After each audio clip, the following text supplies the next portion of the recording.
So, I was watching the newest episode of the Pretty Lonesome podcast, and I got to thinking, as per usual, whenever I watch Madeline's podcasts.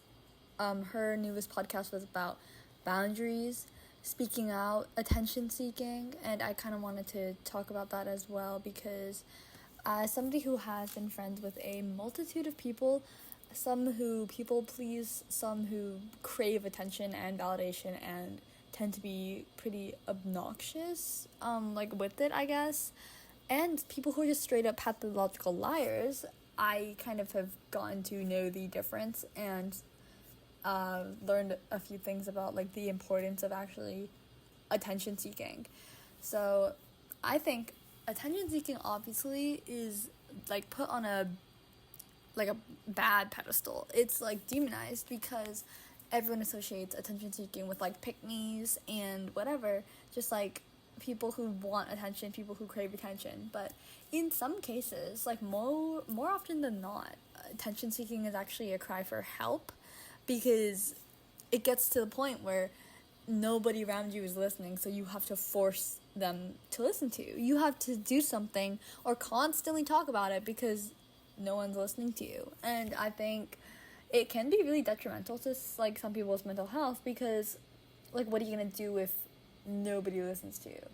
That's been an experience of mine, actually. And I think it's important that if you want to seek help, or if you want help, it's important to sort of find a healthy way to get it, even if attention seeking seems to be the only way. Attention seeking, I say, but it's more you just want help. It's a cry for help. You're just trying to claim your feelings and let them be known so that other people can come and other people can help you if they want to. And I think it is important also for the receiving party, the receiving end, that if you are friends with people who do seem sometimes they exaggerate their pain, or they talk about their pain or trauma constantly, or they're constantly talking about their problems, I think it's important to also set boundaries, which is a completely other topic. But I've had a hard time with boundaries my entire life, because I've been a people pleaser up until maybe last year, or up until last year, maybe 2 years ago.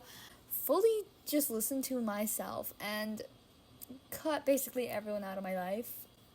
And even now, I'm still occasionally in conversation with people who I don't particularly like or anything, but it's important to sort of just set that boundary with yourself and tell yourself if you don't want to, you don't have to communicate with that person.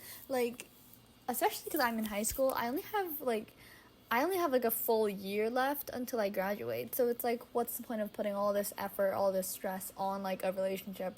But in a year, it's I'm never gonna see you again, you know? So it's what's really the point? Just set healthy boundaries, limit yourself and stop giving everything to every single person, and save yourself the hurt and try and help yourself first, because at the end of the day, the only person you're going to be stuck with forever is not the person that you're trying to help, it's yourself, you know?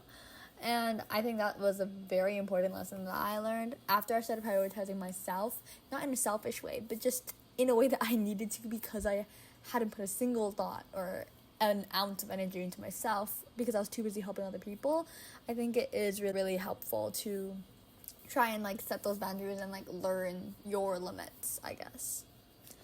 And another thing that I wanted to talk about was the lonely men epidemic.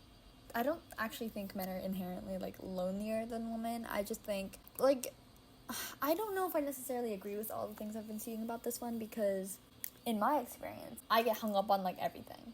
I don't think I've gotten over a single thing in my life, you know? But for guys, because they have that natural and surface level friendship with most of the people that they're friends with, that's okay and everything. It's the second that they lose that one person, that girl or guy or whatever, that they have deep connection with, that girls have with everybody, basically, I don't know if you could necessarily say that they're lonely. It's just they're not gonna get the same level of attention or affection or intimacy or whatever. So have you or understandment, because all of their friendships are surface level. All of their friendships are the very tip of the iceberg. They just talk about like whatever they like video games and sports and like whatever, you know?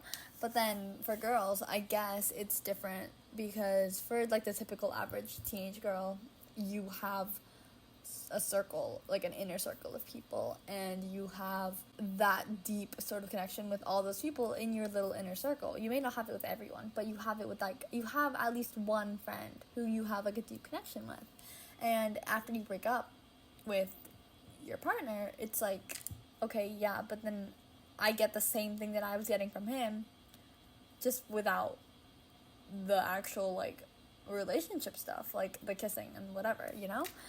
And I guess I agree with that part. Like, I get that, I guess, the whole like aspect of that. But in my personal experience, like, as somebody who doesn't really have like close friends, no, like I think I'm like lonelier than the average guy. Like, just because I don't have like people to talk to throughout the day. Like, I have my friends back in the States, but it's different, I guess, because I don't have that like close-knit circle with me physically present like every day at school or anything to fall back on.